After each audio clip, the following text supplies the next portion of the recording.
2006 Washington యూనివర్సిటీలో కొంతమంది researchers కొన్ని కాకులపైన ఒక వింతైన పరిశోధన చేశారు. ఈ పరిశోధనలో భాగంగా రీసెర్చర్ జాన్ మార్జ్లఫ్ తన గ్రూప్తో కలిసి ఒక వింతైన మాస్కులు వేసుకున్నారు. అలా మాస్కులు వేసుకున్న తర్వాత వాళ్ళంతా కలిపి ఒక 7 కాకుల్ని పట్టుకున్నారు. అలా పట్టుకున్న తర్వాత ఆ కాకుల్ని కొంతసేపు బెదిరించి వాటిపైన కొన్ని మార్కింగ్ చేసి వెంటనే విడిచిపెట్టారు. కొంతకాలం తర్వాత మళ్ళీ అదే టైప్ ఆఫ్ మాస్కులు వేసుకుని వీళ్ళంతా ఆ యూనివర్సిటీలో తిరిగారు. ఎప్పుడైతే వాళ్ళు కనిపించారో ఆ కాకులు మళ్ళీ వీళ్ళపైన అటాక్ చేయడం మొదలుపెట్టాయి.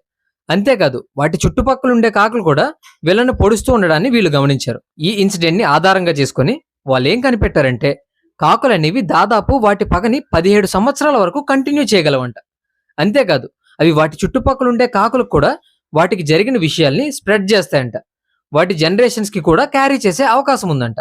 అండ్ దీనిపైన మీ ఒపీనియన్ ఏంటో కామెంట్స్ లో షేర్ చేయండి. ఈ వీడియోలో ఇన్ఫర్మేటివ్ కనిపిస్తే ఛానల్ ని సబ్స్క్రైబ్ చేయండి.